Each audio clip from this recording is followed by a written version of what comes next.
আহা! শীতের সকালে কনকনি ঠান্ডার মধ্যে বেড়ানো হয়েছে, কি মজা! আহা! আমি ঘুমকাতুরে মানুষ, তাই আমার কাছে শীতের সকালে বেড়ানোর থেকে লেপের তলায় শুয়ে থাকা আরো মজার মহারাজ। ওহ, তুমি বাপু বড্ড কুঁড়ে। প্রণাম মহারাজ। বাহ বাহ বাহ, তোরা তো বেশ সহবত জানিস দেখছি। কার নাতি নাতনি দেখতে হবে তো। তাই সকালে কোথায় যাচ্ছিস? পাঠশালায় মহারাজ। বাহ বাহ বাহ বাহ, খুব ভালো খুব ভালো। রোজ সকালে উঠে পাঠশালায় যাবি আর মন দিয়ে পড়াশুনো করবি। এই তো মা সরস্বতী তোদের উপর সন্তুষ্ট হবেন। সেই সাথে ভালো করে মা সরস্বতীর পুজো তো করতে হবে মহারাজ। হ্যাঁ, হ্যাঁ, হ্যাঁ, হ্যাঁ, একেবারে ঠিক কথা। পড়াশুনোর সাথে সাথে খুব নিষ্ঠা ভরে মা সরস্বতীর পুজো করা চাই। আচ্ছা গোপাল, কদিন বাদেই তো সরস্বতী পুজো। হ্যাঁ মহারাজ, এখন চলছে পৌষ মাস, মাঘ মাসের মাঝামাঝি সরস্বতী পুজো। হ্যাঁ, এই তাহলে তো আর বেশি দিন বাকি নেই। এখন থেকেই তো আয়োজন শুরু করে দিতে হয়। অন্যান্য বাড়ির মতো এবারেও রাজবাড়িতে খুব জাঁকজমক করে সরস্বতী পুজো হবে তো মহারাজ? হবে রে হবে, গতবারের থেকেও জাঁকজমক করে পুজো হবে। আর সেই সাথে খিচুড়ি ভোগ। গতবার খিচুড়ি আর বাঁধাকপির তরকারিটা যা হয়েছিল না, এখনো যেন মুখে লেগে আছে। তাই নাকি? তা এবারে পুজোর প্রসাদে আর কি খেতে চাস? হয়তো খিচুড়ি আর বাঁধাকপি, আর সেই সাথে কুলের চাটনি, পায়েস, রসগোল্লা আর পান্তুয়া। গোপাল, তোমার নাতিও দেখছি তোমার মতোই বেশ খাদ্য রসিক। হবে না? ওই যে কথায় আছে না, নরানাং মাতুলোক ক্রম। আরে সে তো মামার মতন। আর আমি তো মামার বাবা, মানে নরানাং দাদু ক্রম। যা যা যা, তোরা এবার পাঠশালায় যা দেখি। যা যা খেতে চাইলি সব হবে। কি মজা, কি মজা, কি মজা, কি মজা। বুঝলে গোপাল, ছোটবেলাটাই ভালো ছিল।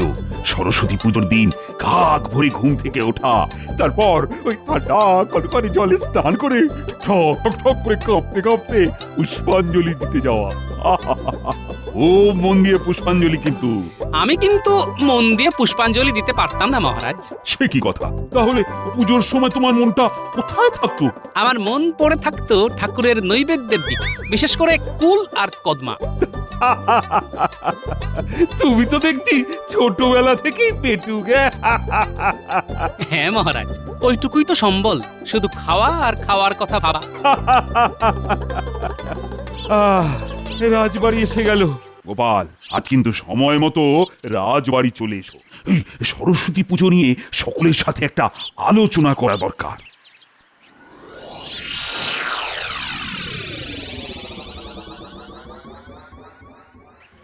গিন্নি, আজ তাড়াতাড়ি ভাত দেবে কিন্তু। আজ আর রাজসভায় দেরি করে গেলে চলবে না। কথা ছিড়ি দেখো।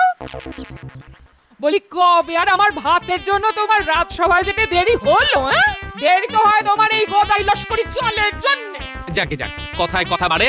তা আজ কি রান্না করেছে শুনি? বড় বড় পাকা কই। যাও যাও যাও, চট করে চান করে এসো, আমি তোমার ভাত বেড়ে ফেলছি। এই যে রাজপণ্ডিত, পাঁজি দেখে বলো তো এবার সরস্বতী পুজোটা কবে পড়েছে? পাঁজি লাগবে না মহারাজ, আমার মনে আছে। তাহলে বলো। সরস্বতীর পুজো পড়েছে আগামী 14ই মাঘ। ও, এই তাহলে তো হাতে আর বেশি সময় নেই। তো পুজোর ফর্দ কি করে ফেলেছো? হ্যাঁ মহারাজ, পুজোর ফর্দ আর মূর্তি করার বায়না দুটোই আমি সেরে ফেলেছি। বাবা বাবা বাবা, কাজ তো অনেকটা এগিয়ে গেছে দেখছি। এই শোনো শোনো, এবারে সরস্বতী পুজো কতবারের থেকেও জাঁকজমক করে করতে হবে, বিশেষ করে খাওয়া দাওয়া। কিন্তু এত সব হবে কোথা থেকে মহারাজ? হ্যাঁ, কোথা থেকে হবে মানে? মানে যেখান থেকে প্রতিবার হয় সেখান থেকে। কিন্তু রাজকোষ যে শূন্য মহারাজ। কেন কেন কেন? রাজকোষ শূন্য হয়ে যাবে কেন? এবার তো খাজনাপত্র বেশ ভালোই আদায় হয়েছে। কিন্তু খরচ খরচাও যে দ্বিগুণ বেড়েছে মহারাজ। আহ, যতই বাড়ুক তাদের রাজকোষ শূন্য হতে পারে না। তুমি তুমি ভুল বলছো মন্ত্রী। বোঝো, এই জন্যই বলে যত দোষ নন্দ ঘোষ। আপনি যখন তখন দু হাতে খরচ করে যাবেন, আর রাজকোষে ঘাটতি দেখা দিলেই সেটা আমার দোষ হয়ে যাবে। দেখো, দোষ বা গুণের কথা হচ্ছে না, পুজোটা কিভাবে ভালো করে করা যায় সেটা অন্তত ভেবে দেখো। ভাবা আমার হয়ে গেছে মহারাজ। এই মুহূর্তে প্রজাদের কাছ থেকে দ্বিগুণ খাজনা আদায় করতে না পারলে শুধু সরস্বতী পুজো কেন, আগামী মাসে আমাদের মাইনে পুজো বন্ধ হয়ে যাবে। হ্যাঁ, কি সর্বনাশ! রাজকোষের অবস্থা যে এত খারাপ এটা তো আগে আমায় বলনি। বললে কি আপনি শুনতেন? আপনি তো শুধু গোপালের পরামর্শ মতোই চলেন।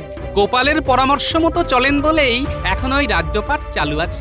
আপনার পরামর্শ মতো চললে কবেই লালবাতি জ্বলে যেত। মুখ সামলে কথা বলবে গোপাল।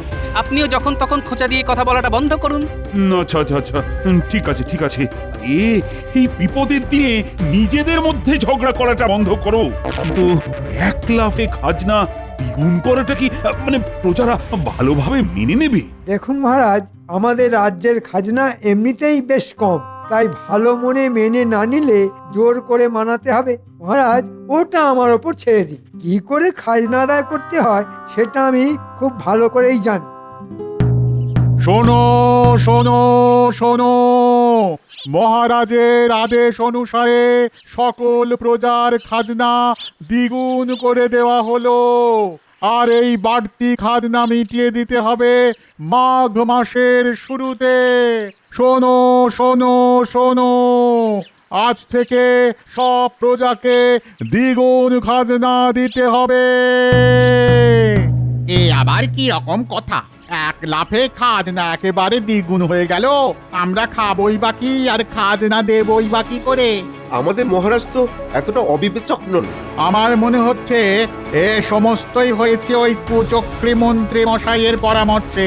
না না, এটা একেবারে মেনে নেওয়া যায় না। কেমন হলে আমরা সবাই মিলে মহারাজের কাছে যাব। চুপ চুপ চুপ, এই দাঁড়া, চুপ কর চুপ কর চুপ কর, মন্ত্রী মশাই আসছে। কিরে, সকলে মিলে গুজগুজ করে কি বলছি? দল পাকাচ্ছি, তাই না? শোন, দল পাকিয়ে মহারাজের কাছে গিয়েও কোনো লাভ হবে না। একবার যা আদেশ হয়েছে সেই আদেশই বলবৎ থাকবে। তাই দল না পাকিয়ে কিভাবে খাজনা দিবি সেই ব্যবস্থা করে ফেল।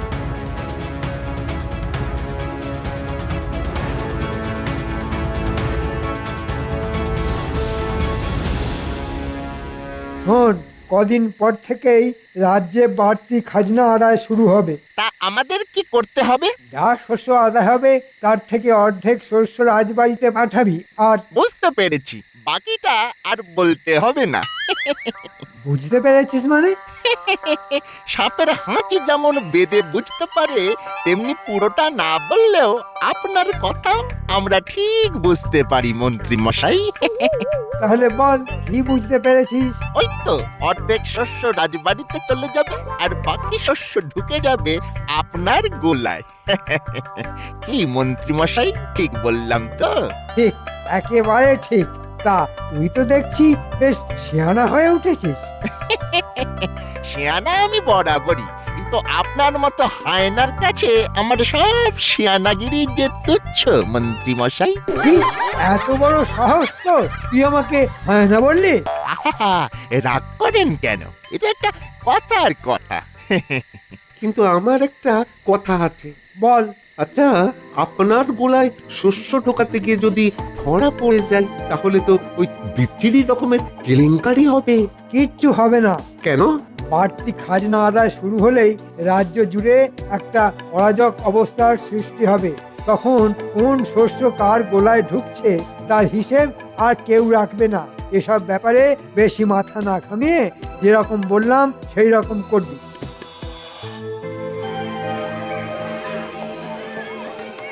দেখো গোপাল দাদা, এই মহারাজ যে এইভাবে এক লাফে আমাদের খাজনা দ্বিগুণ করে দিলেন, আচ্ছা এটা কি খুব একটা ভালো করলেন?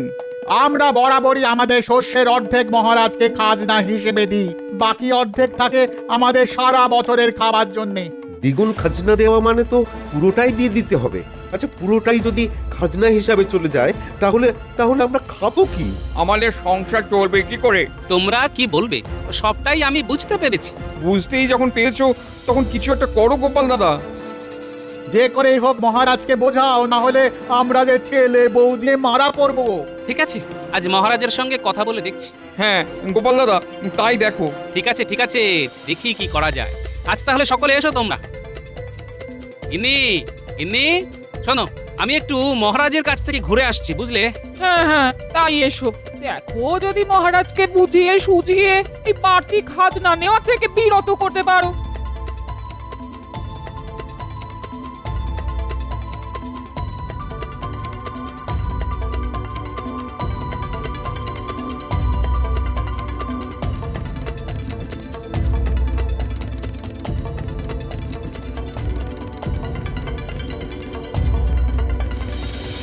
ভেতরে আসতে পারি মহারাজ? হ্যাঁ হ্যাঁ, এসো এসো এসো। এই দেখো না, রাজপণ্ডিত সরস্বতী পুজোর ফর্দটা দিয়ে গেল। ওই সেটাতেই একটু চোখ বুলিয়ে দেখে নিচ্ছিলাম আর কি। মহারাজ, আপনি এদিকে সরস্বতী পুজোর ফর্দতে চোখ বুলোচ্ছেন, ওদিকে তো প্রজাদের চোখ দিয়ে জল পড়তে শুরু করে দিয়েছে মহারাজ। কেন কেন কেন জল পড়তে শুরু করে দিয়েছে কেন? আপনার বাড়তি খাজনার চাপে মহারাজ। দেখো গোপাল, বাড়তি খাজনা নিয়ে প্রজাদের হয়ে কিন্তু কোনো ওকালতি করবে না তুমি। কিন্তু মহারাজ, খাজনা যদি এক লাফে দ্বিগুণ হয়ে যায় তাহলে বেচারারা দেবেই বা কি আর খাবেই বা কি? খাজনা দেবার ধাক্কায় সকলে যে অনাহারে মরবে। আর দ্বিগুণ খাজনা আদায় না করতে পারলে আমার রাজ্যপাট যে লাটে উঠবে। মহারাজ, হয়তো ছোট মুখে বড় কথা হয়ে যাবে, তবু না বলে পারছি না। যুগ যুগ ধরে সব রাজ্যেরই রাজ্যপাট দাঁড়িয়ে থাকে প্রজামঙ্গলের ওপর। তাদের মুখের হাসি আর মনের আশীর্বাদই একটা রাজ্যের ভিত শক্ত করে মহারাজ। আহ, তুমি কি আমাকে জ্ঞান দিতে এসেছো? হ্যাঁ, বালাই ষাট, আপনাকে জ্ঞান দেওয়ার সাধ্য কি আমার? তবুও আমি আপনার বিদূষক। বিদূষকের কাজই হলো সময়ে অসময়ে তার রাজাকে সৎ পরামর্শ দেওয়া। এটা সৎ পরামর্শ। রাজকোষের টাকা নেই, আজ বাদে কাল কি করে সরস্বতী পুজো হবে সেটা জানি না, আর তুমি এসেছো বাড়তি খাজনা না দেওয়ার জন্য পরামর্শ দিতে। এই তুমি কিনা আমার বিদূষক? হ্যাঁ, এই তুমি আমার ভালো চাও? শোনো গোপাল, তুমি যদি এই ব্যাপারে আর একটাও কথা বলো না, তাহলে তাহলে আমি কিন্তু তোমাকে বরখাস্ত করতে বাধ্য হব। আপনাকে আর বরখাস্ত করতে হবে না মহারাজ। কাল থেকে আমি আর রাজসভায় আসবো না। তবে সময় এলে বুঝতে পারবেন, হুট করে প্রজাদের খাজনা দ্বিগুণ করে দিলে তাদের মনের অবস্থা কি হয়।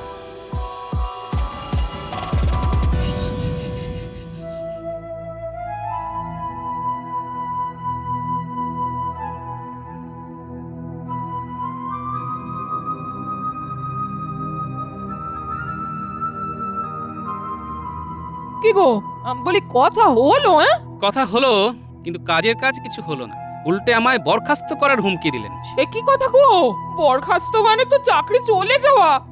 মহারাজ এটা কি করে করতে পারলেন না? আরে মহারাজ আর কি করবেন? আমি মহারাজকে বলে দিয়ে এলাম যে কাল থেকে আমি আর রাজসভায় যাব না। কিন্তু রাগের মাথায় চাকরি ছেড়ে দিয়ে সংসারটা চলবে কি করে? তার জন্য ভেবো না গিন্নি, আমার কি চাকরির অভাব? ওই তো বর্ধমানের মহারাজা কতবার আমায় ডেকেছেন। তেমন হলে পুটলি পোটলা নিয়ে দুজনে মিলে বর্ধমানই চলে যাব। আমরা না হয় চলে যাব, কিন্তু যে মানুষগুলো এত আশা নিয়ে তোমার কাছে এসেছিল তাদের কি হবে? তাদের একটা ব্যবস্থা আমি করবই গিন্নি। যাবার আগে মহারাজ আর ওই কুচক্রী মন্ত্রীকে এমন শিক্ষা দিয়ে যাব না।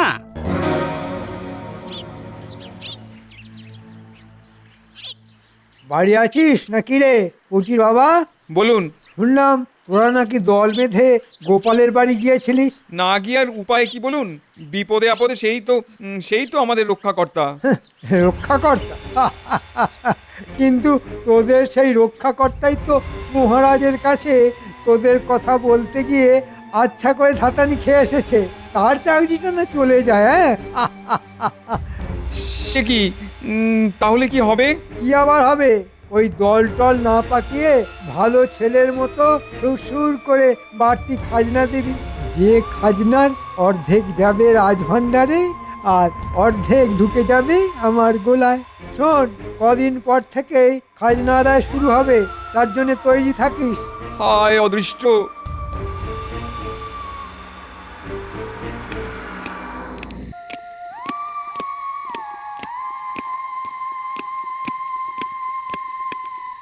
শুনলাম আপনি নাকি গোপালকে বরখাস্ত করার হুমকি দিয়েছেন।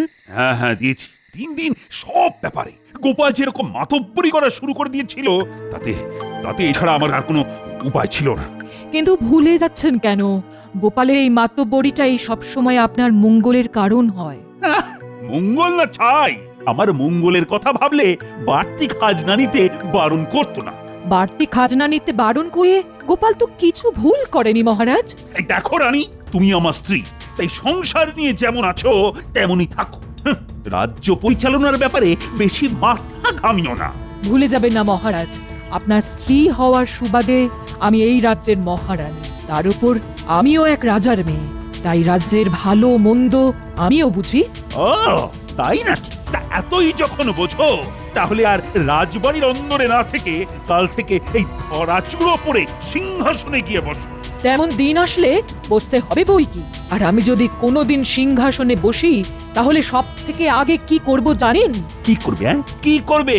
গোপালকে করব আমার মন্ত্রী। গোপাল গোপাল আর গোপাল, সরস্বতী পুজো কি করে হবে সেই চিন্তা ছেড়ে গোপাল নিয়ে পড়েছে। ধুত্তরি। আজ রাগ দেখিয়ে চলে যাচ্ছেন যান মহারাজ, তবে একদিন আসবে যেদিন ঠিক বুঝতে পারবেন গোপালই আপনার প্রকৃত সুহৃদ। এই যে মন্ত্রী, তা কবে থেকে খাজনা আদায় শুরু হবে? হ্যাঁ এই তো মহারাজ, কাল থেকেই শুরু করে দেব ভাবছি। হ্যাঁ শুরু করে দাও, শুরু করে দাও। হ্যাঁ, কদিন বাদেই তো সরস্বতী পুজো। সরস্বতী পুজোয় গোপাল থাকবে না? না, থাকবে না। তোমরা তো সকলেই জানো মহারাজ তাকে রাজসভা থেকে বরখাস্ত করেছেন, তবুও তার প্রসঙ্গ বারবার টেনে আনো কেন বলো তো? না, মানে গোপাল না থাকলে পুজোর মজাটা কি সেরকম জমবে? ঠিক জমবে। গোপালের চিন্তা তোমরা সব মাথা থেকে একেবারে নামিয়ে দাও। কেন মহারাজ এ কথা বলছেন কেন? কেন? শুনলাম সে নাকি বর্ধমান রাজার কাছে চলে যাচ্ছে।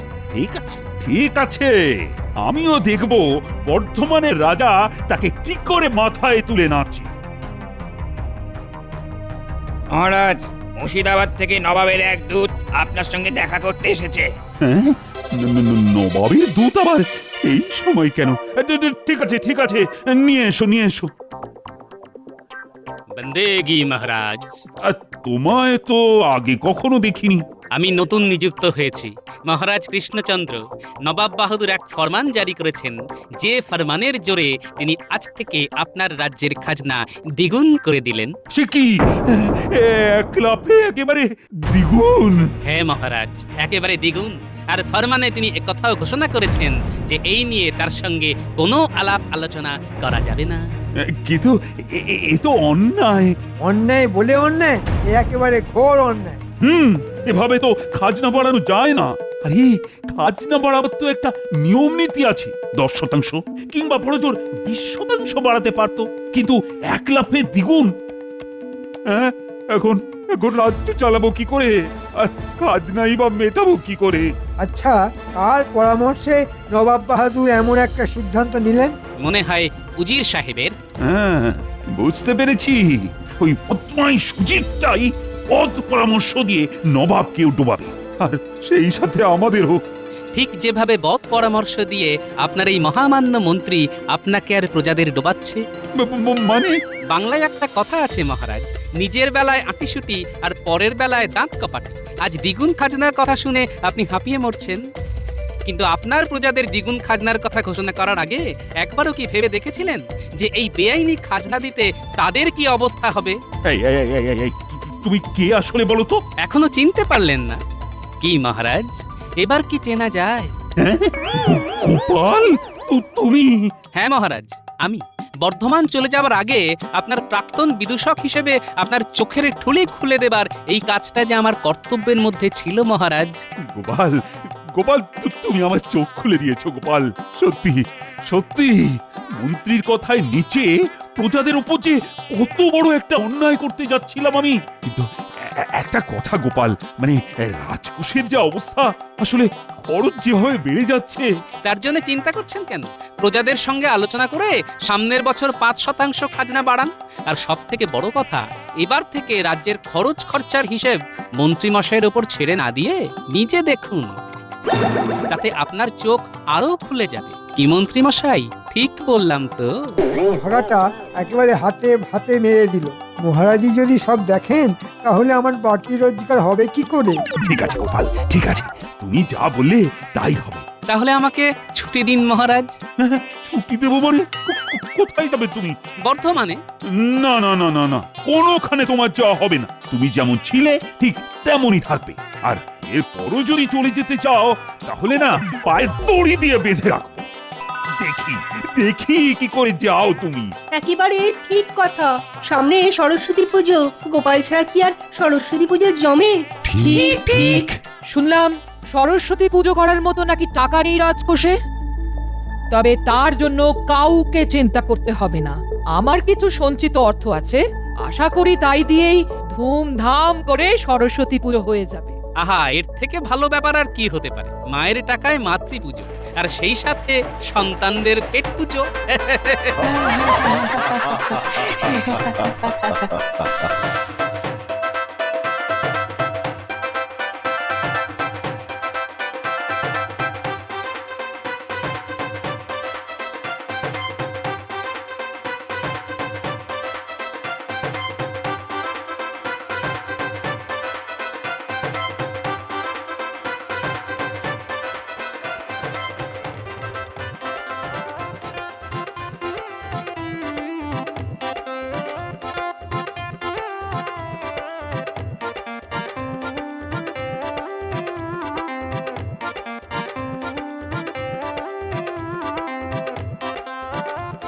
বুঝলি বুঝলি বুঝতে যা যা খেতে চেয়েছিলি সব হয়েছে।